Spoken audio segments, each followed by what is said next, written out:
Okay.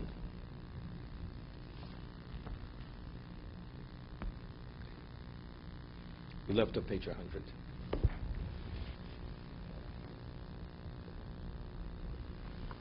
Somebody working in the office. His name was Jerry. Still there. He was in his early 70s, and he learned yeshiva. Him he used to refer to Marsha. He used to refer to Jerry. He says, "Zog Jerry zo reinkommen." He doesn't say it. Here we refer to his first name.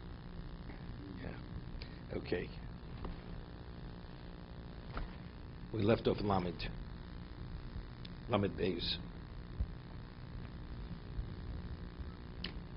Okay, Lamed Beis, Tzorch L'niach, we just did the beginning of this yesterday. Cholok L'malak de Gago Shalamed. You have to leave unwritten parchment above any letter which is the equivalent of the Gag, of the roof of the Lamed. Hagor, Shiyu Gam Hemu Kofin Gvil. To ensure that every letter is mukaf gvil. Ulamater kishir chof v'nun pshuta. And below, it should be the equivalent of what? Of a end chof and an end nun. What we call chof sofis and nun sofis. Ubetchilosav sofen ein tzorch l'niach klal. So the Mishna Berura said, yes, we did this yesterday. And the Mechaber says, at the beginning of the line, the end of the line, you don't have to leave any parchment. He doesn't mean any parchment. It means just the minimum to make it that should be mukaf gvil. But more than that, you don't have to have. Hagor, but the Ramos says, so from loniach tzas betchilo v'sof. So the Mishna Berura said, but the minhag of the sofrim, the scribes, they leave a little bit more than that. More than it just should meet the criteria of mukaf gvil, slightly more. So loniach ben kol teva v'teva kamolios. How much space should be between one word to the other? It should be the equivalent of a letter. That should be the space. Otherwise, you just read it as one continuous word. Mm-hmm. So that we'll see. Kamoli os v'chein bein ashitim, and between the lines, kamoli shita, whatever size the lines are, it should be that. They call os kamoli chutasara.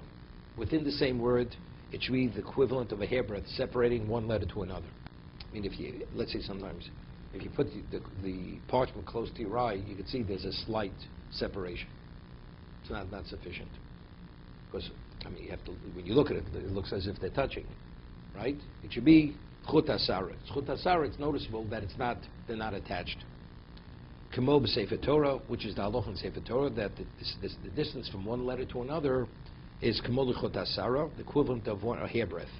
But from one word to another, it has to be the equivalent of a letter. From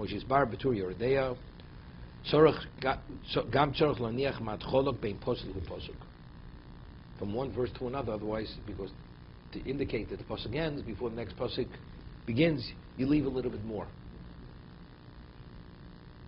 Then a letter. He's coming next. He's putting down Balkori. He doesn't notice it. Okay. Otherwise, we give them money to know where to stop. You don't even need to try. Evidently, it's slightly more, but you don't notice it. It's slightly more. Let's see the Mishna Berura.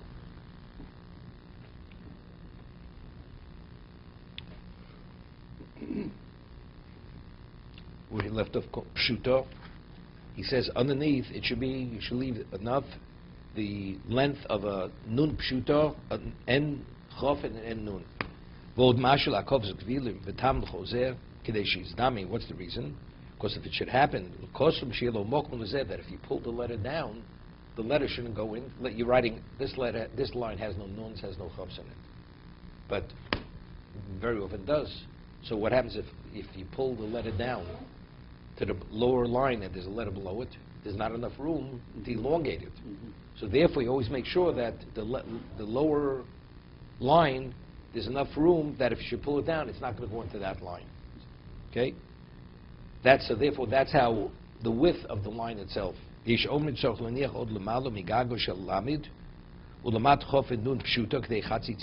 in addition to that, you should leave, it should be a half of nail. Meaning, whatever, the thumbnail, half of the nail. When the Ramo says, when the Mechaber says one doesn't have to leave whatsoever at the beginning along the end of the line, Rak Mashu Lakovas Gvilo. Said this, we pointed this out yesterday. Minuscule of klaf you need, because that's Mukaf Gvil. Ktsas, Hainu Ktsas Yosem Yakovas Gvil. The meaning is to have a little bit more. Yesh Machmin Lachatchil Chochli. Batchilo Klaf the legal Kol Parsha. You have to think of mezuzah. It has a large margin that when you wrap it or you roll it, the klaf is enough. The unwritten parchment actually encircles the whole mezuzah. Legal Kol Parsha Kubmo mezuzah. Os. It says from one letter to another, one word to another, the space should be the equivalent of a letter. Now, which letter? Moshe says which letter? Os Ketanashu Yud. The width of a Yud. That should be the space from one word, one letter, one word to another word, minimum.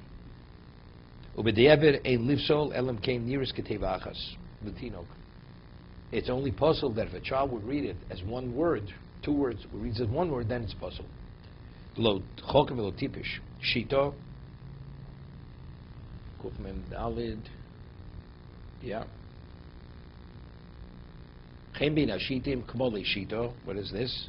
Yeshomim dein tzorach laniach elos b'sefer Torah. It's only sefer Torah. Chein nogu hasofrim shem dag mizeh. Sefer Torah, the lines are much wider. In a mezuzah, not. Chut hasara, between one letter to another, what has to be the space? Hainu rak lechatchilo. Al b'diavad in livsol elam kein niris hateva chaluka l'shtayim.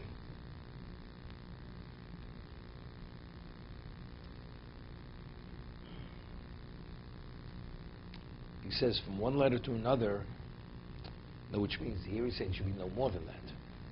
If you have too much space in the same word, it looks like two words. And it's really one word. See this, Chaluka l'shtayim, K'mov Shvar Koyer, L'inyin Sefer Torah. You see that in No, it's structured. That's because it's a shiro. It's built. It says the way you lay bricks. Right? You alternate it. You have two, and you put it in the center. That's how you build a wall. That's the structure of the paragraph structure of a shiro. You see there, it's clearly a lot of roots. No, that's not a problem. No, but you're not making. You can't read the words wrongly. Right. The word is a word, but let's say within the same word you have a space. That's the word is Abraham, and you have Aleph Beis, then you have a large space, then you have Eight Hey Reish Mem. Right? Aver Rom. Avraham. A Aleph Beis Reish, then you have a large space, and then you have Reish Mem. It's Abraham, but it's not to be read as Abraham. So therefore, it should be close enough that it should be read as one word. Okay? Mat Cholok.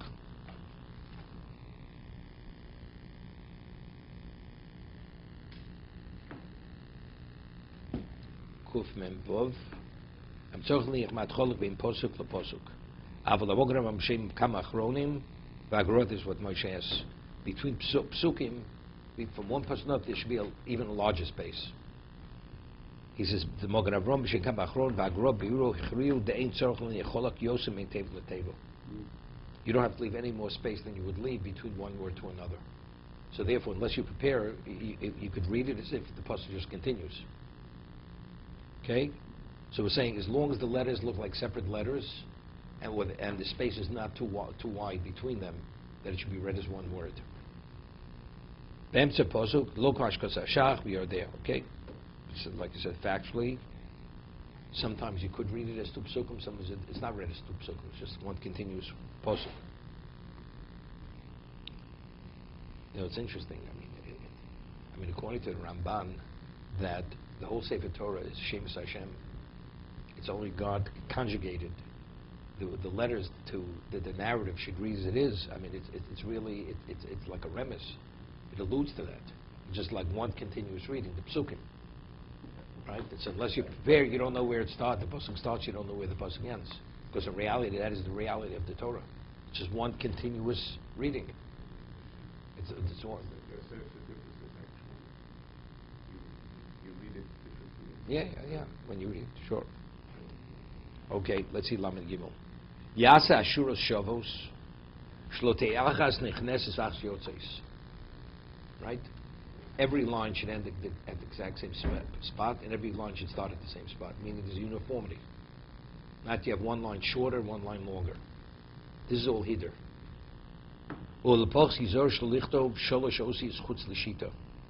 And even if sometimes, let's say the sofer was a novice, and he didn't space it right, he says there should not be more than 3 letters in the margin. Sometimes the sofer makes a mistake or whatever. Is let's say we have a case. He was supposed to write Yud K Vav K, and he wrote Yehuda. Right?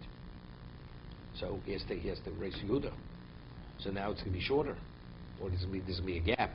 What does he do? Right? That puts Yud K Vav K. It's listed that one letter shorter, and he can erase Yehuda. Yehuda is not a problem to erase Yehuda.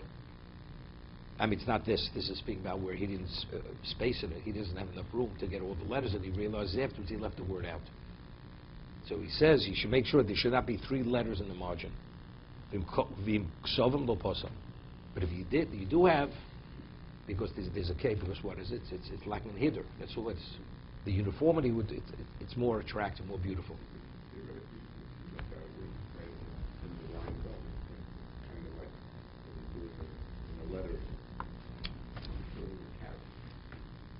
Not sure. I've never seen it. Have you ever seen such Sefer Torah? Nowadays, Okay. See, at one time people wrote from memory. You could have this problem. But if you write, let's say a person doesn't have Sefer Torah, and he has it all committed to memory. You can write from memory. We had before, Tefillin Mezuzah, you also write from memory, right?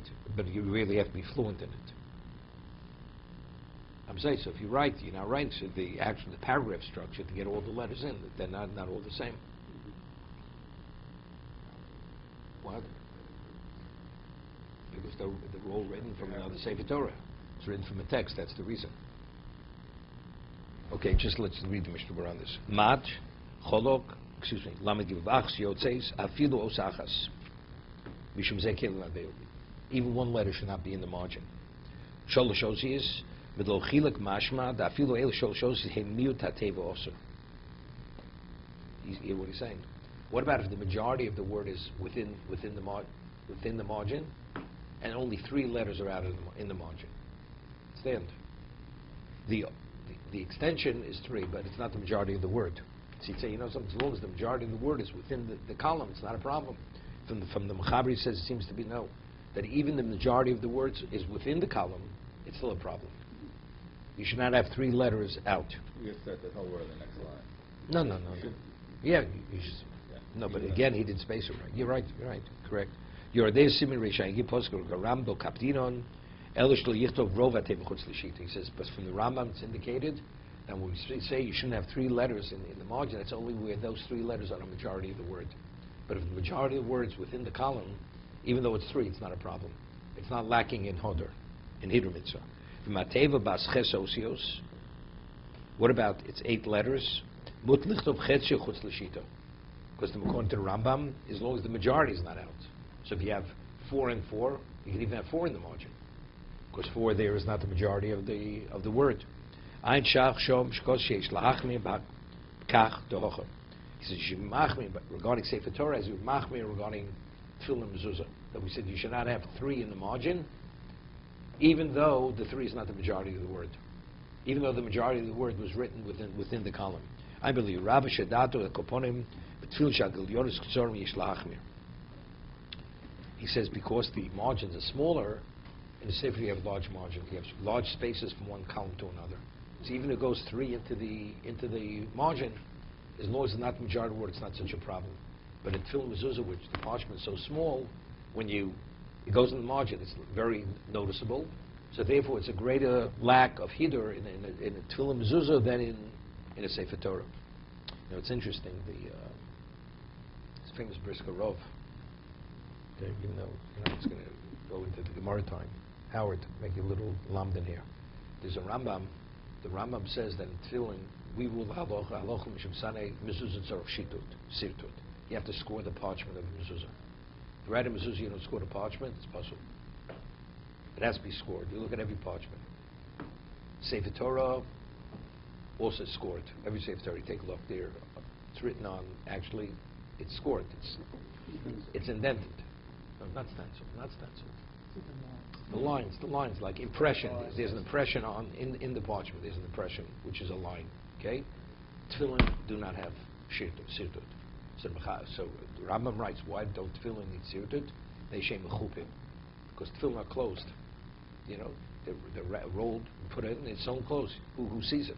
Visually, you don't see it. So what does it mean? I mean, when you have it scored, the sofa writes evenly, right?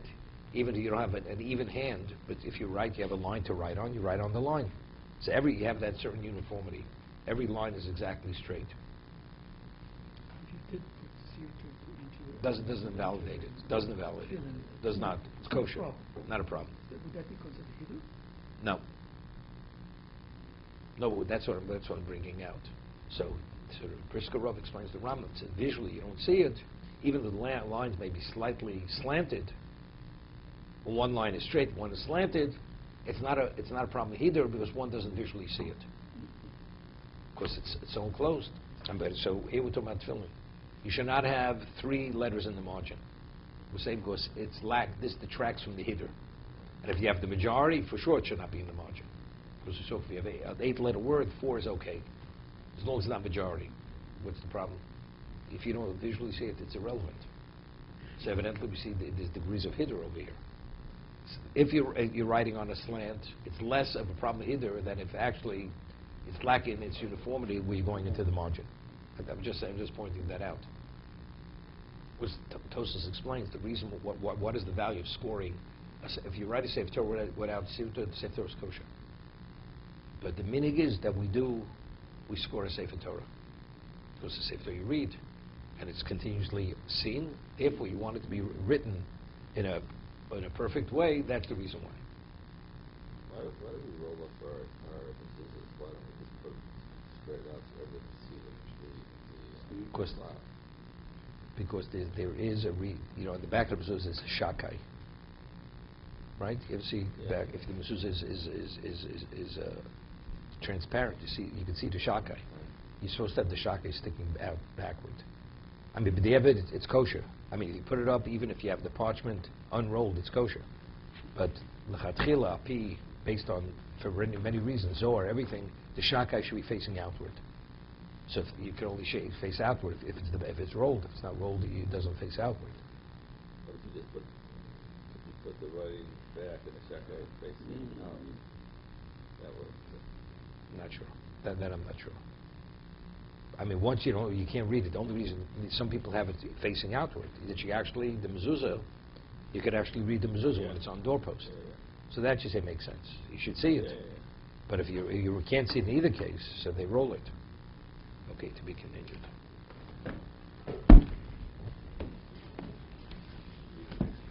Well,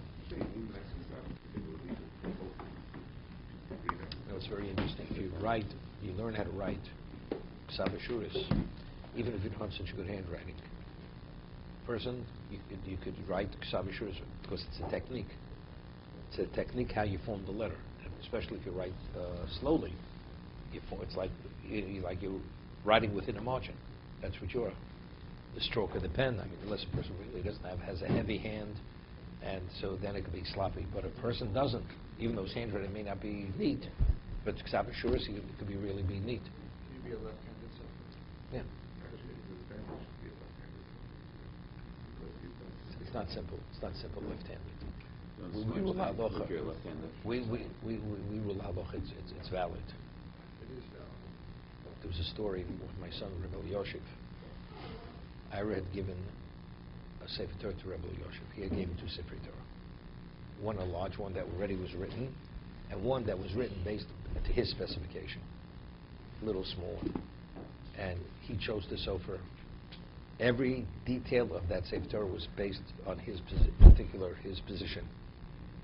From the processing of the cloth, every letter, so every time he had one section, the Sofer would bring it to Rebbe Yoshev to examine, to see if it met his standard. So when it came to the Sim Sefer Torah, I said, Shlomo, he writes with his left hand. So one of the people there, Who writes it? my son, so he was about to see him Sefer Torah, so they gave the Mechabit people, they should fill in letters. So one of the people there, who was not a Talmud of Rabbi Yosef, says, he's a lefty, he doesn't qualify. You know, it's a little bit of a chutzpah. Rabbi Yosef sitting there, you say, maybe go ask Rabbi Yosef. This person's already ruling President Rabbi Yosef. He's a left-handed person, he doesn't qualify to write the letter. So the person says, they asked Rabbi Yosef. Rabbi Yosef didn't have tolerance for all this kind of stuff. So like with a disgust, you know, he made with the wave of the hand. You know, he qualifies, don't worry about it. No.